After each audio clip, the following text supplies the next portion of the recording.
저희가 이제 창세기 묵상을 마치고 고린도 후서를 어제부터 이제 묵상하고 있습니다. 고린도 후서는 사도 바울이 쓴 13개죠. 13개의 서신 중에서 아마도 자기 개인적인 이야기를 가장 많이 우리 자서전적으로 나누는 서신입니다. 이 위대한 신학자고 또 설교자고 선교사였던 하나님의 사도였던 바울이 그가 그 사역 가운데서 영광스러운 부분만이 아니라 개인적으로 가졌던 여러 가지 어려움, 아픔, 연약함을 진솔하게 나누며 그럼에도 불구하고 하나님의 사도로 예수 그리스도의 일꾼으로 서 있었던 자신을 증언하고 자신에 대해서 조금 그렇게 하기를 원치 않지만 변명하는 내용입니다. 이 사도 바울의 연약한 면을 진솔하게 나누는 이 내용을 통하여서 고린도 후서를 볼 때마다 참 많은 은혜가 되는 책입니다. 또 이 말씀 안에 또 연약한 자가 어떻게 강하게 되는지 연약함의 신학이라고 할 수 있는 그 신학이 이 고린도 후서에 많이 배어 있습니다. 여러분께서 이 고린도 후서를 차근차근 묵상해 가시면서 특별히 고난 가운데 환난 가운데 있는 성도님들이 많은 위로를 얻을 수 있기를 바랍니다. 우리가 잘 아는 대로 질그릇 속에 담긴 보배, 우리 속에는 그런 정말 보배가 있다는 그 고백도 우리 고린도 후서에 나오는 고백입니다. 우리 교회의 모토인 우리 그리스도의 향기라는 내용도, 그리스도의 편지라는 내용도 이 고린도 후서에 나옵니다. 내가 약할 때 하나님께서 내게 은혜 주셔서 강하게 하셨다 하는 이 귀한 사도 바울의 고백도 바로 이 고린도 후서에 있습니다. 이 고린도 후서를 기록할 때 사도 바울은 심한 환난을 당하였다고 고백하고 있습니다. 어제 본문이죠. 오늘 본문에 우리가 읽지는 않았지만 어제 본문을 묵상하신 분은 알 것입니다. 또 어제 새벽 기도 시간에도 함께 잠시 나누었습니다만 고린도 후서 1장 8절 9절 말씀 여러분 성경을 가지고 계시니까 한번 보시기 바랍니다. 8절 형제들아 우리가 아시아에서 당한 환난을 너희가 모르기를 원하지 아니하노니 힘에 겹도록 심한 고난을 당하여 살 소망까지 끊어지고 우리는 우리 자신이 사형 선고를 받은 줄 알았다. 죽는 줄 알았다는 거예요. 지금 아시아에서 사도 바울이 2차 전도 여행 가운데 고린도 교회를 세우고 2년 동안 그곳에서 정말 물신양면으로 힘을 다해 사역하다가 이제 그곳을 떠나서 안디옥에 갔다가 다시 예루살렘을 방문하고 다시 돌아온 다음에 3차 전도여행을 하려서 지금 에베소에 와 있는데 그동안에 그가 당했던 고난이 이렇게 힘들었다라고 말합니다. 힘에 겹도록 심한 고난을 당하여 살 소망까지 끊어졌다. 이 표현을 접하면서 참 사도 바울이 얼마나 힘들었을까. 이 사도가 이렇게 고린도 성도들에게 표현할 때 힘에 겹도록 심한 고난, 견뎌내기가 힘들었다는 거죠. 너무너무 힘들고 어려웠다. 오늘 사랑하는 성도 여러분, 우리들 가운데 우리 삶에도 사도 바울만 그렇습니까? 우리의 삶에도 힘에 겹도록 그런 고난이 있습니다. 이 세상을 살아가는 누구에게나 이런 고난과 환난이 있습니다. 물론 사도 바울은 예수 그리스도의 복음을 증거하는 이 일 때문에 고난과 핍박을 받았지만 그렇지 않더라도 우리가 이 세상을 살아갈 때 힘에 겹도록 심한 고난이 있습니다. 사랑하는 우리 교우 여러분, 혹시 지금 여러분들이 참 힘에 겨운 그런 고난 가운데 힘들어하고 계신 분들은 안 계시는지 모르겠습니다. 그런 마음으로 오늘 조금 무거운 마음으로 오늘 예배의 자리에 나오신 분도 계실 줄 압니다. 사도 바울은 이렇게 외부적인 어려움 때문에 힘들어하고 있었는데 더 힘든 것은 사람 때문에 힘든 것이 아닙니까? 외부적인 어려움은 그래도 내가 견뎌낼 수 있도록 또 그런 마음이 우리에게 있는데 사람에게 상처를 받고 모함을 받고 배신을 당하고 나를 마음을 다 이해해 주지 못하는 그런 일이 있을 때 우리는 참 견디기 힘듭니다. 아무리 삶이 편안하더라도 그런 대접을 받고 그런 공격을 받으면 정말 우리 잠이 오지 않고 답답함이 많습니다. 바울은 이렇게 아시아에서 힘에 겹도록 심한 고난, 살 소망이 끊어지는 것 같은 그런 고난 가운데 있었지만 이 고린도 교회 성도들, 이 고린도 교회 문제를 가지고 아마 그 마음은 더 아팠을 것입니다. 바로 앞에서 너희 때문에 내가 이렇게 아프다고 얘기하진 않지만 여러분 고린도후서를 쭉 묵상해 나가면서 중간중간에 나타나는 사도 바울의 그 고백 가운데 이 고린도 교회 성도들의 문제 때문에 그가 얼마나 아팠는지 우리가 알 수 있습니다. 먼저는 우리가 2장 4절, 우리 고린도후서 2장 4절 보면 내가 마음에 큰 눌림과 걱정이 있어 많은 눈물로 너에게 섰다. 이 교회를 생각할 때 그런 눌림과 이 아픔과 눈물이 있었다는 것입니다. 교회 성도들이 사도 바울이 세웠는데 2년 동안 세우고 지도자를 세우고 떠났는데 사도 바울을 향하여서 그를 잘 알지 못하는 사람들이 바울은 설교의 능력도 별로 없는 사람이라 그렇게 그를 무시하고 공격하는 사람이 있었습니다.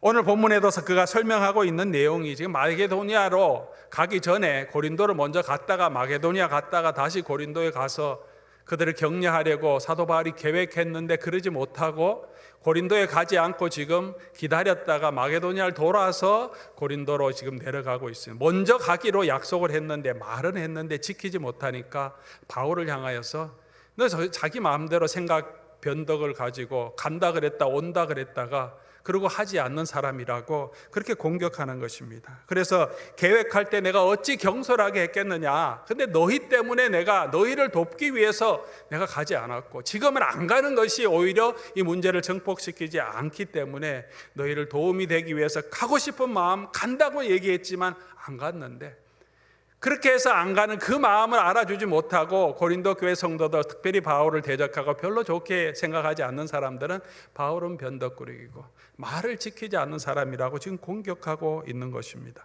24절에도 우리가 너희 믿음을 주관하려는 것이 아니라 오직 너희를 기쁨을 돕는 자가 되기 위해서 사도 바울은 그렇게 교회를 돕기 위해서 그렇게 해서 가고 싶지만 가서 야단도 치고 싶지만 참고 인내하고 기대하고 있는데 성도들은 그렇게 그를 무시하고 오히려 변덕꾸러기로 말을 지키지 않는 사람으로 책임 없는 사람으로 그렇게 공격합니다.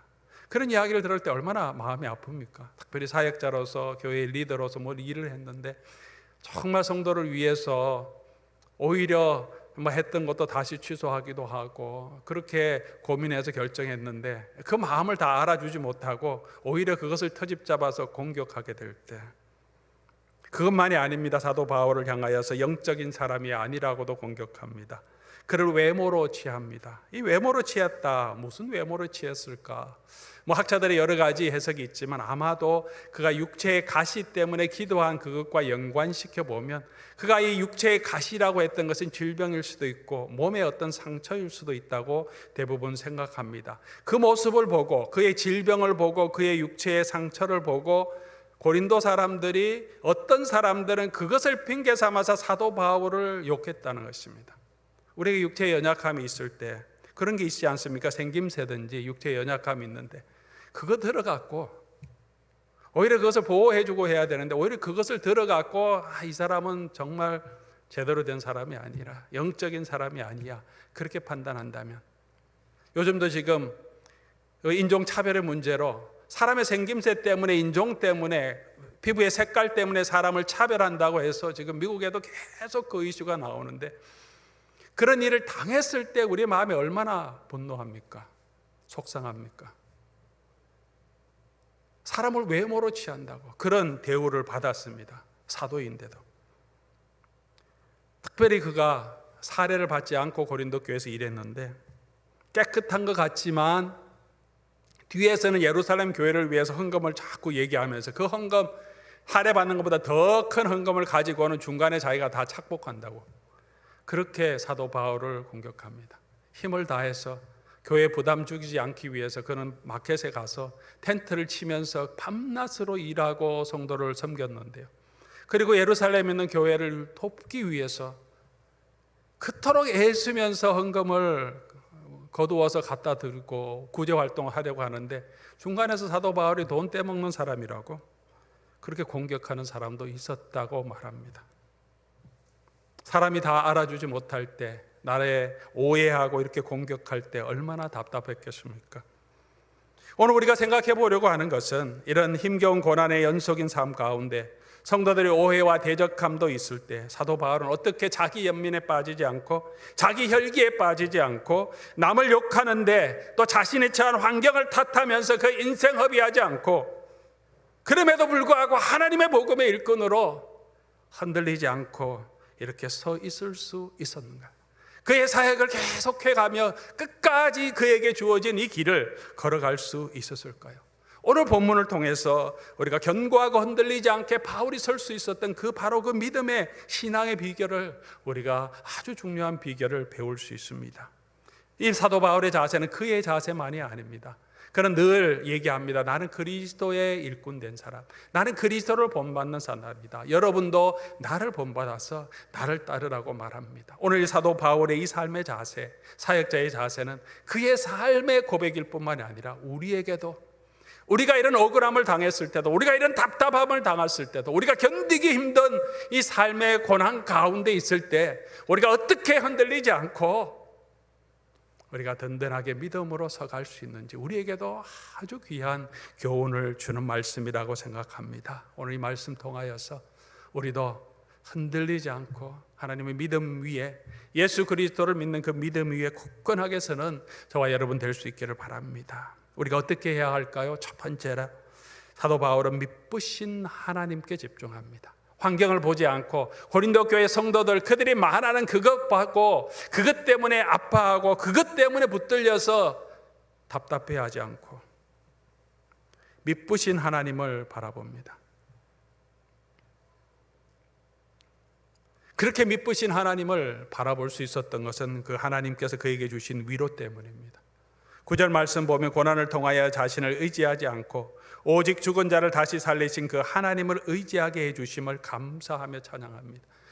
고난이 좋은 것은 아니지만 이 심한 고난 가운데 사도 바울이 자기 경력 의지하지 않고 자기 이번 2번까지 벌써 이 선교 여행을 했지 않습니까? 지난번에 했던 그 노하우 지금 의지하고 3번째 나서지 않고 잘 됐으면 그렇게 해서 자기가 잘한 줄 알았을 텐데 아시아에서 심한 고난을 당하면서 그가 할 수 있는 게 무엇겠습니까? 그를 도우신 하나님만 의지하게 해주신 것. 이 고난 가운데도 하나님의 선하신 뜻이 있다는 것을 그는 보았던 것입니다. 그래서 오늘 본문의 18절에 하나님은 믿으시니라.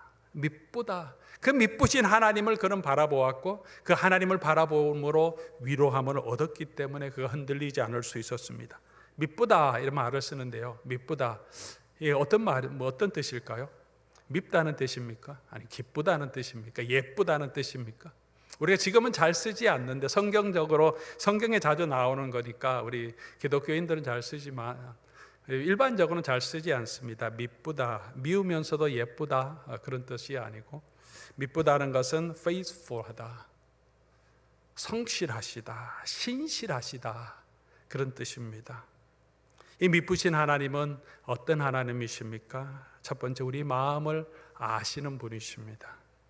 하나님이 성실하다는 것, 하나님이 신실하다는 것, 그 모습이 우리와의 관계 가운데 그의 백성의 관계 가운데 나타날 때 하나님 그 백성의 고난에 귀를 기울이시고 그들을 아시는 분이라고 나타나고 있습니다. 하갈의 눈물도 하나님은 들으셨지 않습니까? 애굽에서 고난당하는 그 백성의 울부짖음을 하나님이 들으시고 그 백성을 구원해 주시는 하나님이십니다. 성경은 특별히 하나님께서 잘나고 똑똑한 자가 아니라 이 세상에 부유한 자들이 아니라 특별히 가난한 자, 억눌린 자, 연약한 자를 향한 하나님의 사랑과 관심을 우리에게 한없이 보여줍니다. 그게 하나님의 믿으신 하나님입니다. 부모의 마음이 그렇지 않습니까? 자녀들 중에 좀 더 부족하고 약해 보이는 그 아이에게 우리 마음이 더 갑니다. 잘하는 애는 뭐 그래도 기쁘지만 사역을 하다 보면 그런 마음이 있습니다. 참 힘들어하고 어려워하는 성도를 보면 참 더 안타깝고 마음이 갑니다. 신실하신 분은 너무 감사하지만 하나님의 마음도 그렇다는 것입니다. 상한 갈대를 꺾지 아니하시고 꺼져가는 등불도 끄지 아니하시는 하나님. 이 표현을 읽을 때마다 얼마나 감사한지 모릅니다.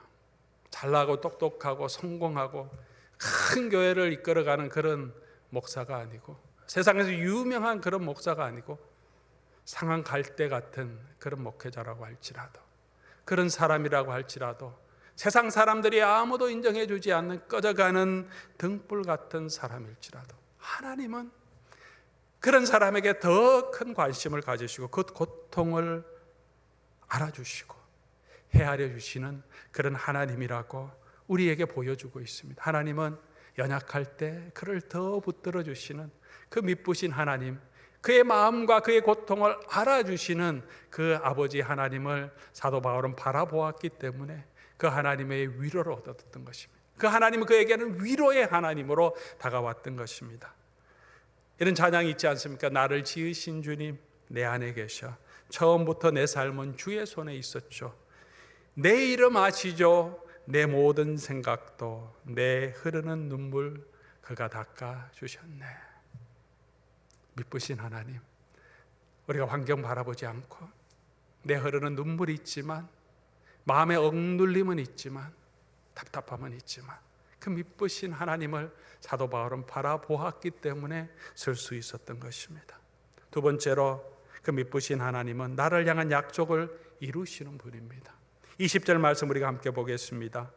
20절 말씀, 하나님의 약속은 얼마든지 그리스도 안에서 이해가 된다. 우리 안에 하나님, 우리를 위한 하나님의 그 약속은 얼마든지 그리스도 안에서 이해가 되는, 그리스도 안에서 반드시 이루어 주시는 분이라는 것입니다.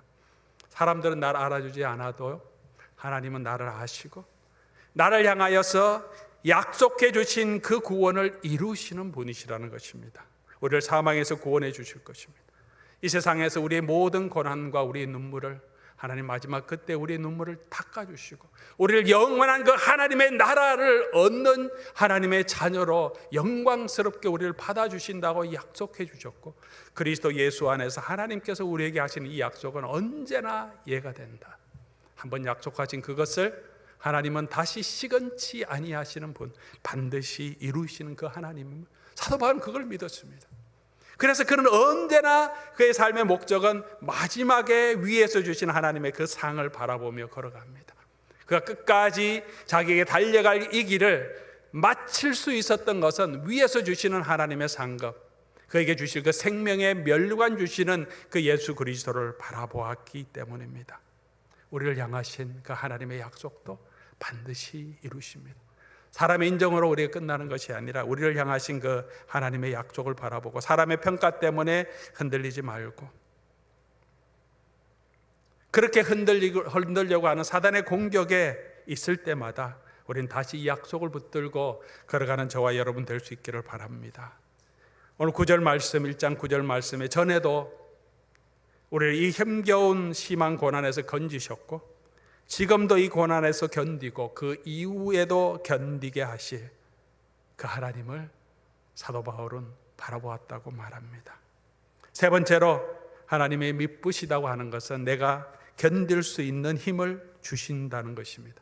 미쁘신 하나님은 마지막에 그 약속을 이루시기 때문에 그때까지 우리를 그냥 버려두시지 않고 지금 우리 가운데 그리스도 안에서 성령을 부어주셔서 우리로 하여금 지금 이 삶의 고난을 견디고 이겨갈 수 있도록 우리에게 힘주시고 우리를 이끌어 가신다는, 그래서 성실하신 하나님이라는 것입니다. 21절 22절 사도 바울이 이 성실하심에 대해서 계속 우리에게 말씀하고 있습니다. 우리를 너희와 함께 그리스도 안에서 굳건하게 하시고 우리에게 기름을 부으신 이는 하나님이시니 그가 또한 우리에게 인치시고 보정으로 우리 마음에 성령을 주셨다. 우리를 너희와 함께 그리스도 안에서 굳건하게 하시고 그리스도를 그의 삶의 모든 가운데서 지켜주신 하나님, 예수 그리스도의 성령을 우리에게 부어주셔서 우리로 하여금 그리스도 안에서 이 모든 환난 가운데 굳건하게 해주시는, 성령으로 인치시고 인도하시는 그 하나님이 지금 신실하게 저와 여러분과 우리 곁에서 우리를 돕고 계신다는 것입니다. 6장 1절 말씀 보면 우리가 하나님과 함께 일하는 자라, 사도 바울은 그렇게 고백합니다. 사람들이 자기를 폄훼하기도 하고 제대로 된 사도가 아니라고 말하지만 사도 바울 속에는 확신이 있었습니다. 나는 하나님과 함께 일하는 자. 왜? 그 속에 역사하시는 분이 하나님이셨기 때문에. 우리 속에 능력 주시는 자 안에서 우리가 모든 것을 할 수 있습니다. 12장 9절에서 10절 우리가 앞으로 묵상하게 되겠지만, 내가 약하지만 그러나 우리가 그리스도를 의지하면 그리스도의 능력이 내 안에 머물러 나로 하여금 그 안에서 그리스도를 의지함으로 감당할 수 있게 하신다고 고백합니다. 우리 안에 그것이 강함이 된다. 약하지만 하나님이 주신 그 은혜로 우리가 강하게 된다. 그래서 약할 때 강하게 하시는 것. 사랑하는 성도 여러분, 우린 너무나 약해서 내가 할 수 없어서 주님밖에 의지할 수 없는, 주님만 붙들어야 하는 그런 자들입니다. 그럴 때 하나님 우리를 붙들어서 우리 속에서 역사하신다는 것을 잊지 마시기 바랍니다. 네 번째로, 이 성실하신 하나님은 나만이 아니라 모든 성도들 안에 역사하시는 하나님이십니다. 6절 말씀 보면, 오늘 우리 읽진 않았지만 어제 본문이지만, 우리가 환난 당하는 것도 너희를 위해 위로와 구원을 받게 하려는 것이라. 이 위로가 너희 속에 역사하여 우리가 받은 것 같은 고난을 너희도 견디게 하느냐. 사도 바울 속에만이 아니라 그것을 보고, 그의 소망을 보고 고린도 교회 성도들도, 그들도 위로를 얻고 그들도 견디게 하시는 분이 하나님이시라고 이 사도 바울은 고린도 성도를 향해서 말하고 있습니다. 사도 바울이 고린도 성도를 볼 때 얼마나 답답하고 힘들었겠습니까? 어떻게 내가 그렇게 가르치고 편지도 지금 몇 번을 하고 방문하기도 하고 책망하기도 했는데 여전히 이러고 있는가? 그러나 지금 부족해도 바울의 연약함 가운데 역사하셨던 그 하나님이 이 고린도 교회 성도의 삶 가운데 역사해서, 지금은 다 이해하지 못하고, 지금은 내 진정성을 다 알지 못하고, 지금은 아직 성숙하지 못한 면이 있더라도 그들 속에도 하나님께서 역사하셔서 그들도 그리스도 안에서 굳건하게 하시도록 하나님께서는 일하고 계신다. 그것을 사도 바울은 그 성실하신 하나님을 바라보았다는 것입니다.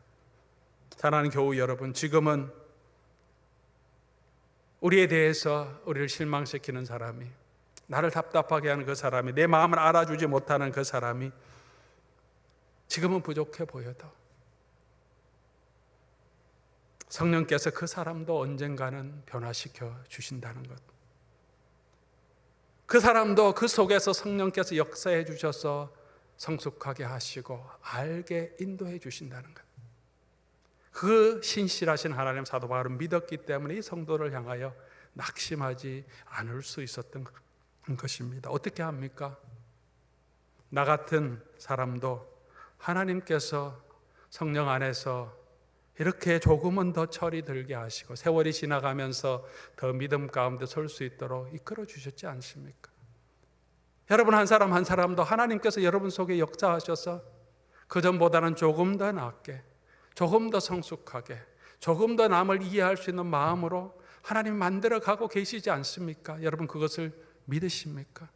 동일한 하나님께서 지금은 내가 보기엔 너무나 답답한 그 사람이고 교회고 성도라고 할지라도 여전히 하나님은 그 사람 가운데서 오래 참으심으로 역사하고 계신다는 것, 그게 하나님의 믿부심.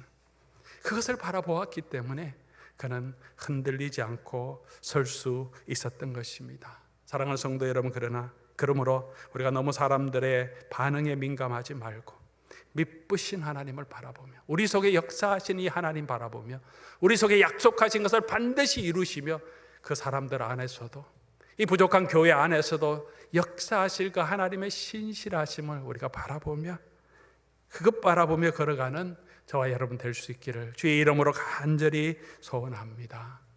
두 번째로 우리가 생각해 볼 것은, 그 소망 가운데 그냥 있지 않고 사도 바울은 하나님의 거룩함과 진실함으로 그의 삶에 행했다는 것입니다. 12절 말씀 우리가 보면, 우리가 세상에서 특별히 너희에 대하여서 하나님의 거룩함과 진실함으로 행하되, 고린도 교회인들이 얼마나 배척합니까? 얼마나 힘들게 합니까? 그런데 세상에 대해서, 우리 고난을 주는 세상에 대해서도 사도 바울은 언제나 하나님의 거룩함과 신실함으로 행합니다. 혈기를 부리지 않습니다.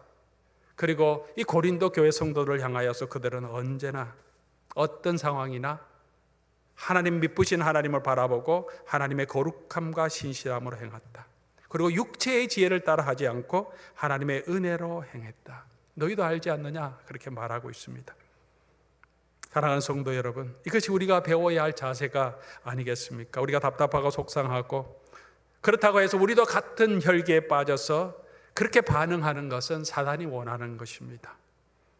그렇게 우리가 답답해서 속상해서 서로 나누어져서 교회가 분열이 되고 서로에게 상처를 두면서 아무에게도 유익이 되지 않은 상처만 점점 쌓여가고 증오만 점점 쌓여가서 결국은 교회가 분쟁이 나고 소송까지 가는 그런 모습들을 우리가 얼마나 많이 보았습니까? 우리가 억울함을 당할 때 우리도 섭섭함으로 그 사람의 한 면만 바라보고 그 사람을 폄훼하고 그 사람을 공격할 수도 있다는 그런 잘못에 빠질 수도 있다는 사실을 우리가 명심하고 그런 일이 있을 때 하나님의 거룩함과 진실함으로 계속 행하는 이것을 놓지 말아야 된다는 것입니다. 바울과 그의 동료들은 그렇게 했다는 것입니다. 말에 있어서 거룩함과 진실함이라고 하는 것은 말에 있어서 정직한 것이죠. 행동에 있어서 신실한 것입니다. 우리가 사람을 기쁘게 하려고 하면 실망할 수밖에 없습니다. 사람을 다 만족시킬 수 없고 또 우리도 그렇게 다 배알 없이 살 수도 없습니다. 우리가 사장을 기쁘게 하려고 하면, 남편이나 아내를 기쁘게 하려고 하면, 다른 사람을 기쁘게 하려고 하면 결코 아무도 만족시킬 수가 없습니다. 우리의 한계가 있고 그 사람이 원하는 것도 다 해준다고 좋은 게 아니기 때문에, 왜냐하면 그 사람도 죄 가운데 있고 그 사람도 자기 욕심 가운데, 그 사람의 소원도 자기 욕심 가운데 있기 때문에 그거 맞추려고 하면 그 사람을 다 기쁘게 할 수도 없고 나도 정말 기뻐할 수 없습니다. 무엇을 해야 합니까? 직장 상사가 나를 알아주지 않더라도, 남편이나 아내가 나를 다 알아주지 못하더라도, 동료들이 내 마음을 다 몰라주어도 우리는 하나님 앞에서 성실하도록, 하나님 앞에서 신실하도록 우리가 살아가는 것, 그 일에 집중하면 결국은 우리 주변의 사람들, 우리 가족들을, 우리 동료들을 정말 그 신실함을 알아줄 그 날이 오게 된다는 것입니다. 요셉이 그렇게 살았죠. 하나님 앞에서 사람을 만족시키지 않고 하나님 앞에서 살았습니다. 어렵고 힘들 때일수록 우리가 기본에 충실하라고 합니다. 성도의 기본이 무엇입니까? 언제나 우리는 하나님 앞에서 거룩함과 진실하심으로, 인간의 지혜가 아니라, 노하우가 아니라 하나님의 은혜로 행하는 이 일에, 쉽지 않습니다. 그러나 이 일에 집중하는 저와 여러분 될 수 있기를 바랍니다. 육체의 지혜가 아니라 하나님의 은혜로 행하라 라고 하십니다. 나도 똑같이 갚아줘야 되겠다, 그런 마음이 생길 때가 있습니다. 또 그렇게 조금 본때를 보여주면 또 그 사람도 태도가 바뀌고 일이 되는 경우도 있습니다. 사람의 노하우입니다. 근데 바울은 그렇게 하지 않고 하나님의 은혜로, 사람의 지혜가 아니라 하나님의 은혜로 하라. 고린도서 10장 5절 말씀 보면 우리의 모든 생각을 사로잡아서 그리스도께 복종하라. 하나님의 은혜로 행하라는 것은 그리스도께 복종하고 그리스도의 법으로 살라는 것입니다. 그리스도의 법이 무엇입니까? 갈라디아서 6장 2절 말씀 보면 너희가 짐을 서로 지라 그리하여 그리스도의 법을 성취하라. 그리스도의 법이라는 것은 서로 상대방의 약점을 대신 짊어주는 것이죠. 예수님께서 저와 여러분의 연약함, 우리의 죄를 대신 짊어주시고 감당해 주신 것처럼 서로의 연약함을 대신 짊어주는 것, 그게 그리스도의 법이라고 말합니다. 그게 하나님의 은혜로 행하는 것입니다. 사랑은 오래 참고, 사랑은 온유하며, 시기하지 아니하며, 자랑하지 아니하며, 교만하지 아니하며, 무례히 행치 아니하고, 성내지 아니하고, 악한 것을 생각지 아니하고, 불의를 기뻐하지 않고, 진리와 함께 기뻐하고, 모든 것 참으며, 믿으며, 바라며, 견딘다. 사도 바울이 고린도 교회를 향한 권면이었습니다. 이게 하나님의 은혜로 행하는 것. 사도 바울은 그것을 실천하려고 무지 노력했습니다. 사랑하는 성도 여러분, 사람들의 판단에 흔들리지 말고 우리가 하나님 앞에서 성실하고 진실하게, 사람의 지혜가 아니라 이 하나님의 은혜로 우리가 살아가는 저와 여러분 될 수 있기를 주의 이름으로 간절히 소원합니다. 마지막으로, 힘에 겹도록 심한 고난이 있을 때, 남들이 나의 고난을 다 알아주지 못할 때, 억울하고 답답할 때 우리가 어떻게 해야 합니까? 먼저는 하나님의 미쁘심을 바라보라고 말씀드렸습니다. 믿음이죠. 두 번째는 계속해서 하나님의 성실함과 진실함으로 하나님의 은혜로 행하라. 사랑이죠. 세 번째 우리가 살펴볼 것은 소망입니다. 예수의 날에 주실 자랑을 바라보아라. 13절 14절 말씀입니다. 오직 너희가 읽고 아는 것 외에 우리가 다른 것을 쓰지 아니하노니 너희가 완전히 알기를 내가 바라는데, 내 마음 너희가 다 알아주기를 바라는데 있는 대로 지금 솔직하게 쓰고 있는데, 그러나 너희가 우리를 부분적으로 지금 안다. 그래서 좀 답답한 마음이 있지만 사도 바울의 소망은 우리 주 예수의 날에는 너희가 우리의 자랑이 되고 우리가 너희의 자랑이 된다. 그때는 그들이 사도 바울의 마음을 다 알게 되기 때문에, 지금은 부분적으로밖에 알 수 없습니다. 그거 지금 다 설명하려고 하지는 않습니다. 그러나 사도 바울의 소망은 그리스도 예수의 날에는 그들이 그 바울의 마음을 그때는 다 알게 된다는 거예요. 그러면 그때 이 고린도 성도들에게 사도 바울은 그들의 자랑이 되는 것입니다. 아, 그래, 그때 사도 바울의 마음이 이랬구나. 그럼에도 불구하고 우리를 유모처럼 아버지처럼 품고 성실함과 진실함으로 우리를 대했구나.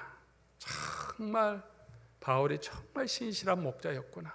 그때 그들이 알고 고백할 때 우리 주 예수의 날에 그것이 사도 바울의 자랑이 되는 거죠. 얼마나 기쁘겠습니까? 또 그렇게 고백하는 고린도 교회 그 성도들이 사도 바울의 자랑이 아닙니까? 그를 위해서, 그 사람들을 위해서 내가 이렇게 섬기고 이들이 이제 이렇게 알고 그를 자랑하니까. 우리 주님은 다 아시지만 이 모든 것 그때 하나님께서 드러나게 하심으로 우리를 영화롭게 하시는 그것을 사도 바울은 바라보았습니다. 사랑하는 교우 여러분, 우리가 잠깐 사는 이 세상에서 우리가 누릴 영광, 이 세상에서 우리가 인정받기 위해 살다가 인생을 끝날 자가 아님을 기억해야 합니다. 우리에겐 영원한 하나님의 나라가 있고 그곳에서 하나님이 우리에게 주시는 그 상급이 있습니다. 그것을 바라보면서 오늘 사람이 다 알지 못하고 부분적으로 알지만 그럼에도 그리스도의 날에, 그래서 그리스도의 날에 그것이 드러날 때, 온전하게 우리의 마음과 우리의 속을 다 드러날 때 그것이 우리의 자랑이 될 수 있도록 그것을 바라보며 걸어갔다는 것입니다. 사랑하는 성도 여러분, 우리 답답하고 힘들 때 많지만 이 미쁘신 하나님을 바라보며 그 하나님을 의지하며 걸어가는 저와 여러분 될 수 있기를 바랍니다. 그리고 우리에게 주어진 그 일, 우리는 하나님 앞에서 언제나 신실하고 진실하게 거룩하게 하나님의 은혜로 행하는 자로 끝까지 그거 붙들고 믿음 안에 전진하는 저와 여러분 될 수 있기를 바랍니다. 그때 그리스도의 날에 하나님이 우리를 자랑거리로 영광스럽게 하실 것입니다. 모든 것을 잊고 우리에게 위로를 주실 그 하나님을 바라보며 오늘도 믿음 안에 걸어가는 저와 여러분 될 수 있기를 주의 이름으로 간절히 소원합니다. 오늘 우리 다 같이 우리 말씀 생각하시면서 우리 하나님 앞에 찬양 드리면 좋겠습니다. 주님 다시 오실 때까지 나는 이 길을 가리라. 우리에게 주신 이 길이 있습니다. 영광의 길입니다. 우리 주님 다시 오실 그때까지 우리가 흔들리지 않고 이 믿음 가운데 우리 걸어가시기를 바랍니다. 그러면 나의 가는 이 길 끝에서 나는 주님을 보리라. 영광의 내 주님 나를 맞아주시리. 그 날을 소망하며 오늘 우리에게 견디기 힘든 고난이 있을지라도, 답답함이 있을지라도 믿음으로 미쁘신 하나님 붙들고 걸어가는 저와 여러분 될 수 있기를 주의 이름으로 간절히 소원합니다. 우리 함께 찬양하며 기도하겠습니다.